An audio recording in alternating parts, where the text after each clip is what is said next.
Hello and welcome, my name is Kaczmar. And I'm Maggot. And you're watching Geek Factor TV. Today we'll be talking about a game called INBETWEEN. Exactly. INBETWEEN is a game that was provided to us by Board and Dice, and it was designed by Adam Kwapiński. This game is their brand new game. The pre-orders for the game are already open. We will post the link to the pre-orders in the description below. I've already shot and posted on our channel a tutorial, a how to play video for this game. I will also provide a link to that in the description below. But for now, let's focus on the game. Yep. We usually, when we do these reviews, we begin with the information provided by the publisher on the box. On the boxes, yeah. So the first thing we go, this is a game only for 2 players. Yep. So it scales really well. Really? Really well. The gameplay is estimated to be between 20 and 40 minutes. And what do you say to that? Wrong.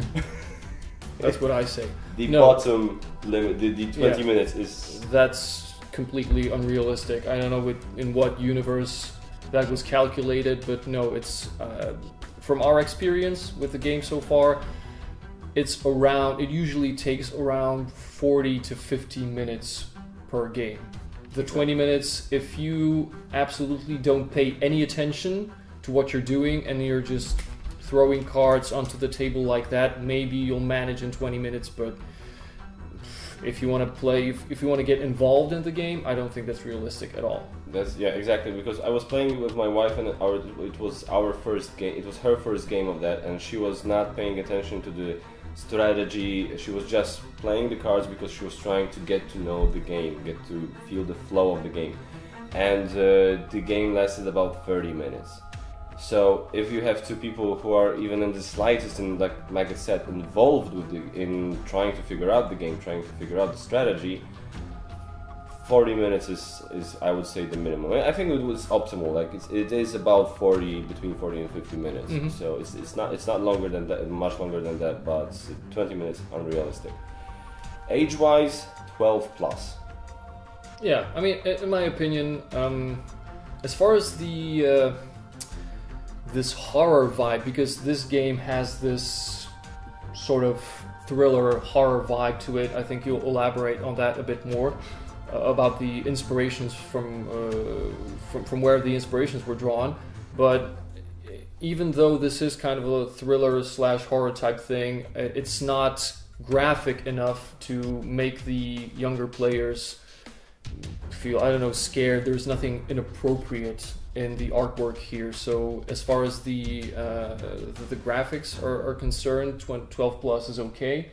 As far as the mechanics and the rules, it's also okay. As far as I would say it's okay as far as the mechanics go, because you could teach the mechanics to a 10-year-old, but there is a lot of strategic depth and tactical depth to the game, and well, you know your kids. If you think your 10-year-old is capable of really deep, few steps ahead type strategical thinking, then yeah, go ahead. As far as the theme goes, I would say you could go even a bit lower, because this game is clearly the theme of this game is based on Stranger Things, the popular show from Netflix, which in turn is based on popular movies like E.T., like The Goonies from 80s and early 90s. And back then, which is when we were kids, it was, because now we're very old. We're very, very old. There's makeup, and there would be gray in my hair. I have gray hair on my beard.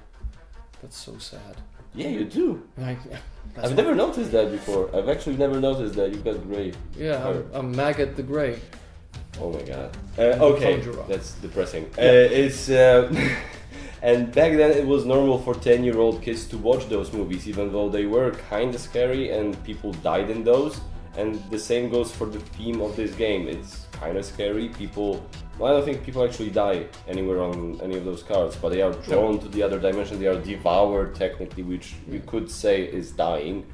So I wouldn't say, no, if you have a 10-year-old who is not overly sensitive. Exactly, that very good word. Then I think they would be fine. Now, artwork and component quality. We can't comment too much on the component quality because this is still a prototype, what we got, but the artwork is final, so I think we can say a few things about that. Yeah, to me, the artwork is a bit uneven, I would say, because the pictures on the character cards, they look really nice, and I like them. I just feel them. And as far as the pictures on the action cards are concerned, the funny thing is that the pictures on the backs of the cards are actually a bit prettier than the pictures on the fronts. They're very minimalistic. But as we talked about it, you said that maybe that was the point of it all. So to me, they're a bit uneven, but in general, I have seen worse. I have seen better, but I have seen worse, and to me, in general, they are okay. They're nice. A bit uneven, but still quite nice. I love the graphics, I gotta say. I really love the graphics on character cards, obviously, and even the action cards, the player cards. Yes, they are a bit minimalistic, but I gotta say, very symbolic, I would say. Very, but it's just funny when you know, because you haven't seen Stranger Things. Nope, not even one episode. This is if you watch Stranger Things, if you look at some of those cards, it's so obvious that they were just very. I mean, the town in which the game takes place is called Upsideville, which sounds familiar to the fans of the show. Trust me. Because the dimension from which the creature from the show is from is nicknamed by the kids the Upside Down. So the town in this game is called Upsideville. Okay, then it's pretty obvious. They were like it was a very fine balancing act, I guess, for them to do it as far as they can without infringing on any copyrights or anything. Especially because there is a kid there are a few kids on the bike in the show. They are the main characters. There's an older kid who is traveling with a girl a lot. Okay. And it's very obvious. And I have to say, the theme of this game, the artwork does what it can to make sure that the theme comes through. But before, I think you wanted to say something more before we get to the theme of the game and mechanics and stuff like that, because about the clarity. Oh yeah, okay, so the clarity here. Yeah, because as far as where the particular descriptions and symbols are placed on the cards, whether it be the character cards or the action cards, everything is very clear. You cannot be mistaken as to what you can do. The symbols are big. They have the appropriate colors. When you have numbers, they're big. You have the descriptions, which are to the point.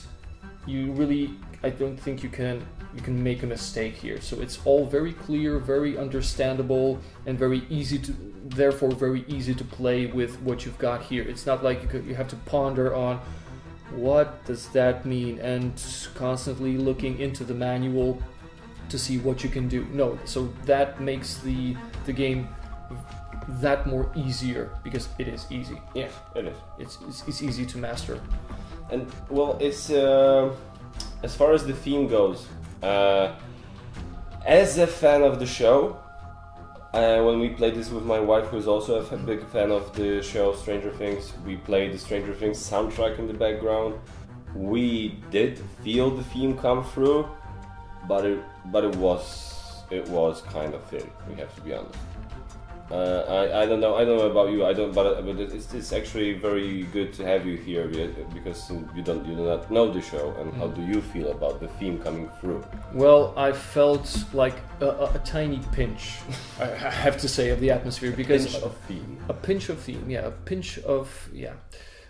because, like you said, I don't know the show. I haven't seen even one episode. I don't think I've even seen a trailer. Really? Yeah, really. I mean, wow. I know that there is a show entitled Stranger Things, but I don't know anything about it apart from what you told me. What I saw here and that's what I said in the beginning, where the inspirations might have been drawn from. Right now, after you said what you said, because you didn't tell me that earlier when we played. Okay, right now I see that it's clearly Stranger Things on cards, but what I felt, what I noticed, what I thought was that the inspirations might have been drawn from the Cthulhu mythology and the Cthulhu worlds, this whole Cthulhu world created by H.P. Lovecraft. But right now I know I stand corrected right now. So yeah, but I didn't feel it. So I think not knowing the show,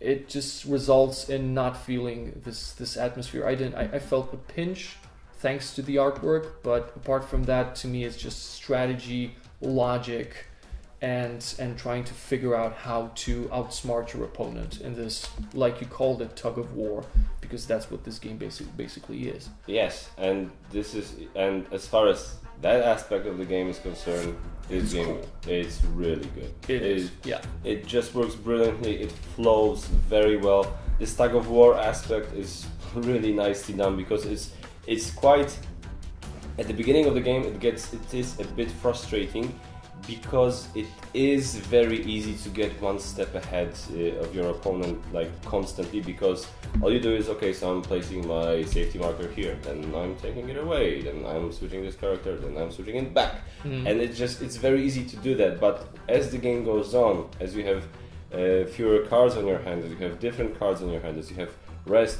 to rest to pick up some more energy cubes or prepare to get some more cards into your hand, the options change, and all of a sudden the opponent gets a chance to move some of the safety markers a few steps ahead, and then the race is on. Yeah.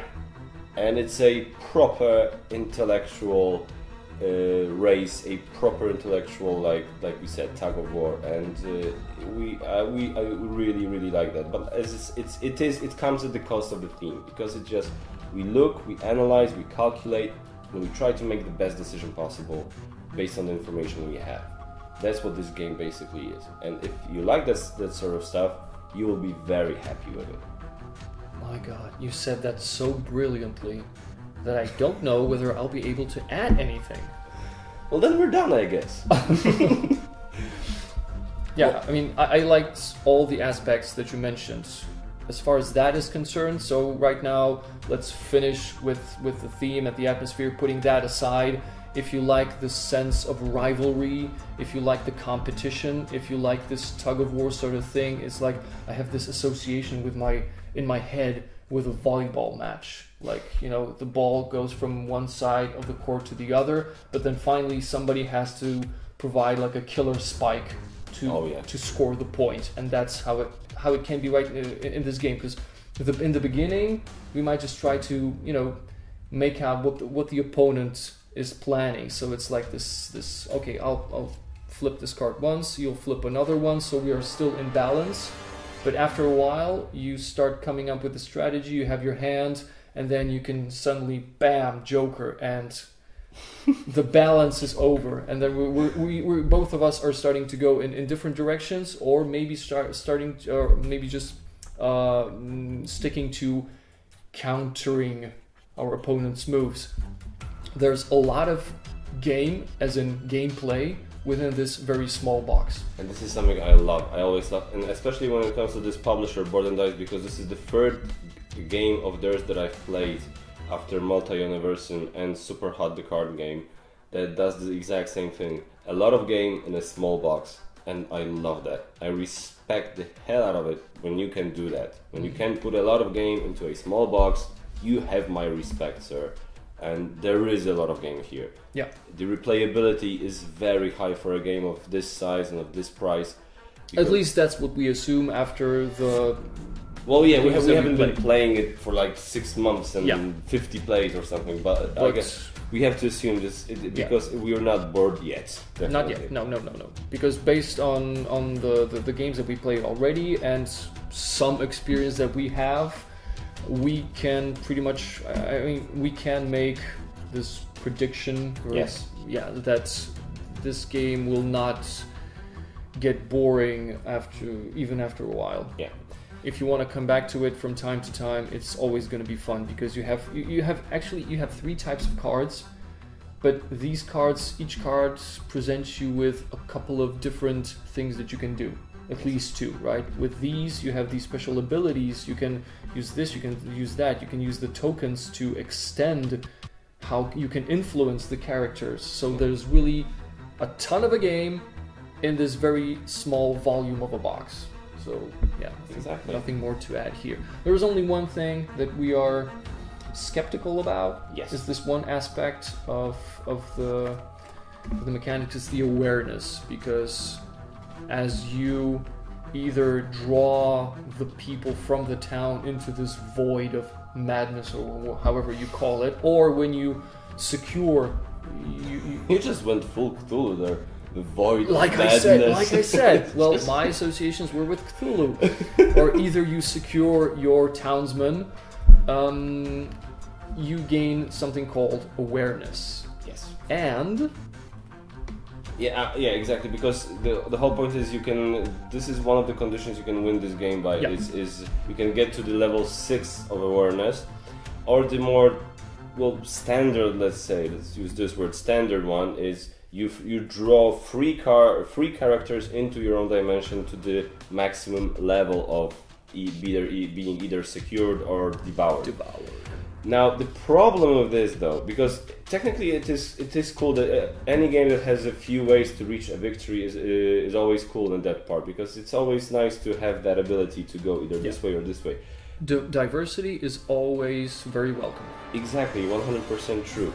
But here the problem is that if you only focus on getting the characters dragged into your dimension, and you ignore the awareness aspect completely, you are not missing out on anything. Yeah, it's completely doable. Exactly. Plus, you are rendering quite a few cards of your opponents useless. Mm-hmm. Because there are a lot of cards, well, not a lot, but there are some cards that allow you to reduce your opponent's awareness. So if you ignore it, those cards are useless for your opponent. But if you choose to focus on awareness, and then you can't ignore the aspect of dragging people to your dimension, because first of all, you won't have any way to making sure you advance in the awareness track. They have to be dragged towards your dimension at least a bit, yes, so that you can gain awareness. And so and it costs. Yes, and that's not very good in the sense that it does allow for your opponent to gain a lot of advantage that you might not be able to recover from. I know it wouldn't be here if it wasn't possible to win with this way. I'm sure it is possible to win this way, but we just haven't figured out how. It's really hard. Yeah. If it is, I mean, it must be, but it is really, really hard. That's our estimation. We haven't won a single. We've just played 2 games today. One of them I focused entirely only on getting it done this way. He got so wasted. Yes, it was just at one point. It was humiliating. There was 8 characters in the creature dimension and only 2. I was playing the creature. Yeah. There was 8 characters in the town, in the human dimension. There were only 2 characters in the creature dimension. It was just devastating. Yeah. And there's one more thing that you noticed about advancing on the awareness track, focusing on it, about the rewards you get. Yeah, because the higher you go on the awareness level, the theoretically better rewards you might receive. But there is a flip side to it, because you can use this reward only once per game, and these rewards, to be completely honest, they're not as attractive to actually spend so many energy points on them, because with every next level of awareness that you want to reach, it costs more than the previous one. Yeah. So at the end, if you want to reach level 6, you need to spend 6 points. So in total, you have to spend a total of 21 points that you can spend on the abilities of the cards to get to level 6, but additionally you have to also play the cards, because otherwise you won't be able to reach level 6, right? So plus, once your opponent realizes you are going for that, they are going to reduce your awareness from time to time. So they will try to focus also on the cards that will allow them to reduce your awareness. So I'm very skeptical about that. I would really like someone to tell me what would be the strategy to win with awareness. I'm sure. I haven't discovered it myself. Not that I want to name drop or brag, but I'm sure it would be possible for us to get together at some convention with the designer of this game and play a game and ask him to show us. I guess then we'll have to do that. I would gladly do it, I gotta say. Yeah. Because this is very interesting how to do it, but for me, for example, it was quite a frustrating experience because about halfway through I realized I made a mistake choosing to go this way, and I knew I wasn't going to win, but at that point I couldn't go back because that would be even worse. So I was like, okay, now I have to go, but I know I'm not going to win. It was a bit frustrating, to be honest. But if you like competition, if you like a demanding game, if you like to figure out strategies, if you like to give your gray cells really a hard time, then that is a game for you. And the satisfaction when winning is really high, and the disappointment and the frustration when losing, especially for people like me who just are simply incapable of, are unable to lose, then it's also really high. So you have these two extremes that you could go to. So yes, and so all in all, it is a strong recommendation from us. Bear in mind the thing about the theme of this game. Apart from that, I think this game works really well, and you should definitely give this one, check this one out. I would rate it at a strong 8 out of 10. And I would rate it at an equally strong 8 out of 10. So that's an 8 out of 10. Because we have weak 8s, we have medium 8s, and we have strong 8s. It's still an 8. It's always an 8. But it's like an 8 with a star. Or something. Oh my god, that would be so confusing. It's an 8. It's an 8. It's an 8 from Geek Factor. Congratulations on the game, well done. I think that's ideal. I don't know if you want to add something more. That we want to thank Board and Dice for letting us test it a bit. Yes. And like I said, the order for the link for the pre-order is in the description below, as well as the link for the tutorial. Thank you for watching. Hope this was useful. And we hope you liked our first duo English language based review. We hope that it didn't came out trash. Yeah, we really hope. We really hope that. We can only hope at this point. Only hope, yeah. So thank you very much for watching. Comment, subscribe, like, and we hope we see you soon. Yep. Have a good one. Bye. Bye.